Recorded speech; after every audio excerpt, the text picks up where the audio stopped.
بات کہنا تو مشکل ہے فراز، یوں دل کی بات کہنا تو مشکل ہے فراز، اس لیے تقریر میں حصہ لو اور سب کہہ دو۔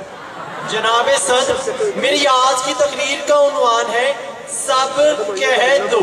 میں جانتا ہوں کہ اگر آج میں نے سب کہہ دیا تو اس پنڈال میں موجود تمام لڑکے اپنی بیلٹیں نکال کر اور تمام لڑکیاں اپنے جوتے اتار کر مجھے لال پیلا کر دیں گے، لیکن جناب والا مجھے اس کی قطعاً پرواہ نہیں، کیونکہ میری آج کی تقریر تو محترم جناب پرنسپل زاہد خورشید لودھی، وائس پرنسپل اکرم طارق اور ہیڈ ماسٹر لیاقت علی صاحب کے نام تو بالکل بھی نہیں، بلکہ میری آج کی تقریر تو اپنا ٹھوس چٹکانا پنجابی لہجہ چھپائے دھیمی دھیمی انگریزی بولنے والے جنابین اساتذہ کے نام ہے۔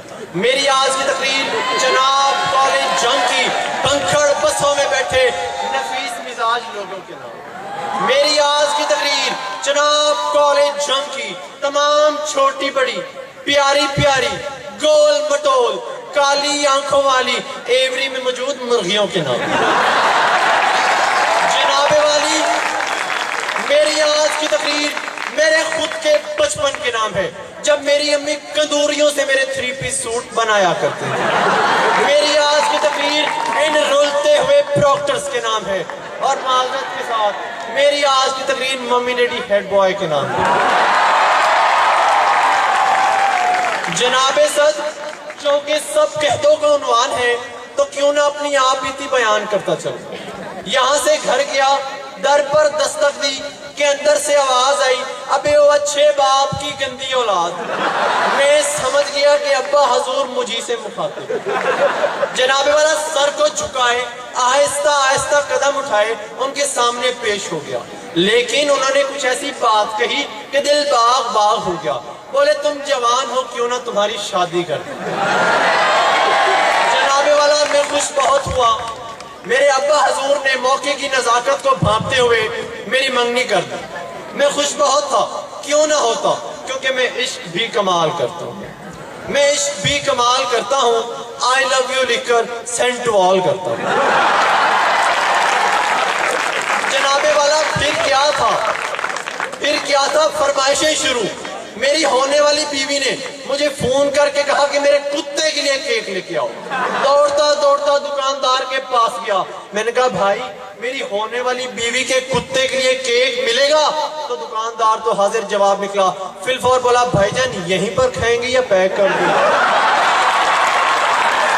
جناب والا جب مجھے کتا کہا گیا مجھے بہت غصہ آیا، غصے میں آگ بگولا ہو کر جناب والا میں گھر کی طرف چل پڑا۔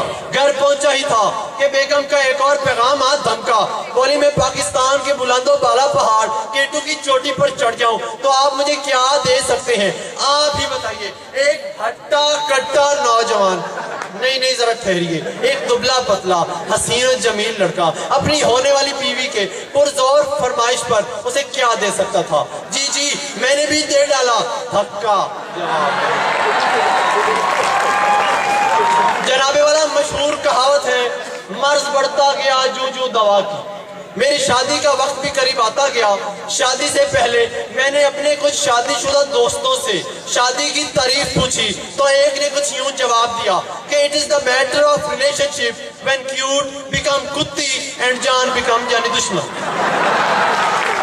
جناب والا شادی ہو گئی، لیکن شادی کے بعد جھگڑے روز کا معمول، کبھی دفتر میں جھگڑا، کبھی گھر میں جھگڑا، کبھی بیگم سے جھگڑا، کبھی بیگم کی سوتن سے جھگڑا، کبھی فیمیل اسسٹنٹ سے جھگڑا، کبھی سہیلی سے جھگڑا، الغرض جھگڑا۔ ان جھگڑوں سے تنگ آ کر میں نے انٹرنیٹ کی مدد حاصل کرنا چاہی۔ نیٹ کھولا تو زوم کی مشہوری پڑی سب کہہ دو۔ میں نے بھی دل کی بات کہہ ڈالی کہ ہاؤ ٹو کنٹرول وائف، تو جواب آیا وی آر آلسو سرچنگ۔ جناب والا میری شادی کے بعد مجھے پہلی خوشی تب ہوئی جب میرے ہاں مننے کی پیدائش ہوئی۔ پھر کیا تھا، لیکن وہ جو